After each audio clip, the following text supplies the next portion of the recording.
E se eu te provar com documentos nas mãos que na genealogia oficial de Jesus, em Mateus 1, falta um rei que os manuscritos mais antigos insistem em colocar ali, e que esse nome foi apagado de propósito por ordem direta da igreja porque carregava uma maldição divina tão pesada que destruiria a credibilidade do Messias?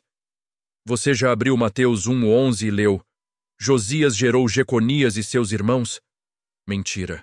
Nos códices mais antigos do mundo, Sinaítico, Vaticano, Bezai e até o Evangelho hebraico de Shem Tov, está escrito: Josias gerou a Jeoaquim, e Jeoaquim gerou a Jeconias.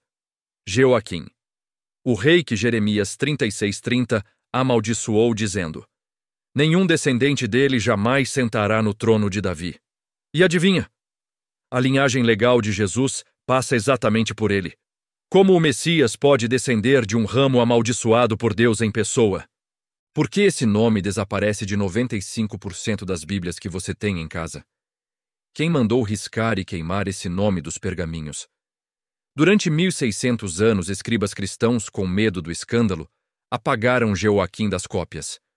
Alguns manuscritos ainda mostram o nome coberto de tinta preta por cima. Mas os evangelhos hebraicos que a igreja nunca quis que você lesse mantêm o nome intacto. E o pior, é exatamente desse ramo maldito que vem a salvação. Fica até o final, que eu mostro o manuscrito proibido, linha por linha. Você tem coragem? Jeremias 36:30-31. É uma sentença de morte hereditária. Jeoaquim não terá quem se assente no trono de Davi. Seu cadáver será lançado ao calor do dia e ao frio da noite.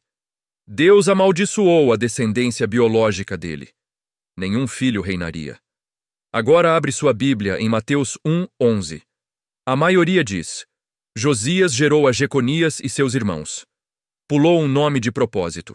Nos manuscritos mais antigos do planeta, Códice Sinaítico, Vaticano, Alexandrino e o hebraico Shem Tov, está escrito claro: Josias gerou a Jeoaquim, e Jeoaquim gerou a Jeconias. Jeoaquim é o pai biológico de Jeconias, e Jeconias levou a mesma maldição em dose dupla. Jeremias 22:30 grita: Escrevei que este homem é como se não tivesse filho. Nenhum descendente dele prosperará sentado no trono de Davi. Ou seja, a linhagem legal de José, o pai terreno de Jesus, passa direto por dois reis amaldiçoados por Deus. Desde o século II, os judeus jogavam isso na cara dos cristãos. Justino Mártir confessou em seus escritos: Eles dizem que Jesus não pode ser o Messias por causa dessa maldição. Solução da igreja? Simples: apagar Jeoaquim dos evangelhos. Em 95% das cópias gregas medievais, o nome some como mágica. Mas o plano de Deus era muito maior, porque Maria vem exatamente do outro lado dessa maldição. E é aí que a história vira de cabeça para baixo. Deus não erra. Ele só joga em outro nível. A maldição de Jeremias atingia apenas a linhagem legal, o trono de Davi pelo lado masculino de Jeconias. Mas Maria não vem de Jeconias. Lucas 3 mostra a genealogia dela pela linha de Natã, filho de Davi, não de Salomão. Resumo: José traz o direito legal ao trono, mesmo sendo o ramo amaldiçoado. Maria traz o sangue puro de Davi, 100% fora da maldição. Jesus é filho biológico de Maria Plais, filho adotivo legal de José, maldição burlada na cara do inferno. Gênio absoluto. Mas tem um detalhe que ninguém te conta. No Talmud judaico, Sanhedrin 43a, Jesus é chamado de Yeshu ben Pandera, porque os rabinos preferiam inventar que Maria teve um caso com um soldado romano chamado Pantera do que admitir que o nascimento virginal quebrou a maldição de forma perfeita demais. Era mais fácil acusar adultério do que aceitar que Deus venceu no detalhe técnico. E em 1947, em Qumran, acharam o pergaminho 4:82, que fala de um rei rejeitado, cujo nome foi apagado da linhagem, mas cujo sangue ainda corre no ungido futuro. Os essênios sabiam. A igreja queimou esses textos, mas a verdade voltou, agora para tudo. Se essa revelação acabou de explodir sua cabeça, comenta agora mesmo aqui embaixo: Glória ao ramo cortado. Quero ver esse comentário lotar a caixa. Os 200 primeiros que comentarem isso recebem ainda hoje eu tenho 2 de Sil. O Papa Damaso I chama Jerônimo a Roma. Missão: criar a tradução oficial da Bíblia para o latim, a Vulgata, que o império inteiro usaria. Jerônimo abre os evangelhos hebraicos guardados em Cesareia e leva um susto.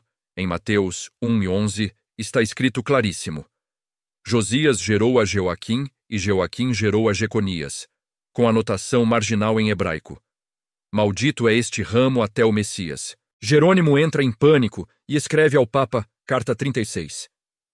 Se eu deixar esse nome, os judeus vão rir da gente, dizendo que o Cristo vem de uma linhagem amaldiçoada.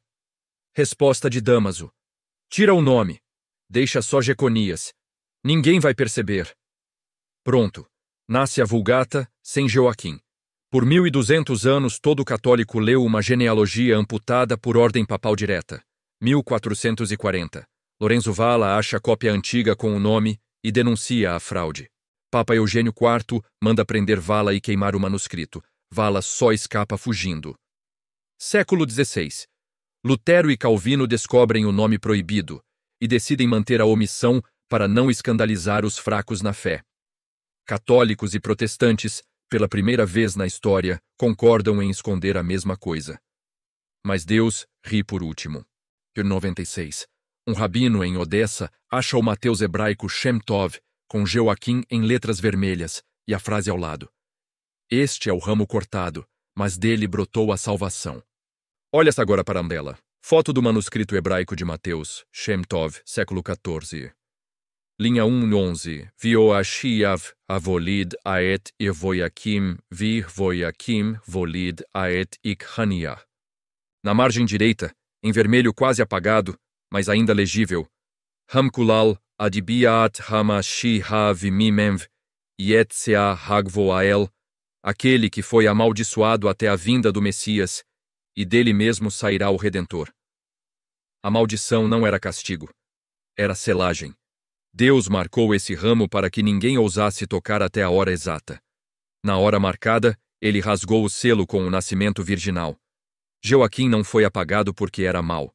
Foi apagado porque era o segredo mais bem guardado de toda a Bíblia. Isaías 11:1 já dizia: do tronco de Jessé brotará uma haste. Tronco cortado, linhagem amaldiçoada. Haste, Jesus. A igreja escondeu por medo. Hoje você sabe. E quem sabe não pode mais calar. Então faz o seguinte agora. Compartilha esse vídeo com a pessoa mais religiosa que você conhece e comenta aqui embaixo. Joaquim estava certo.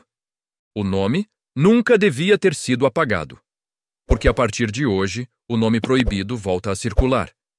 E quem tentar apagar de novo, vai ter que rasgar a própria Bíblia. Obrigado por ter coragem de chegar até aqui. Você não é mais o mesmo que começou esse vídeo. Que o ramo cortado reine para sempre. Amém.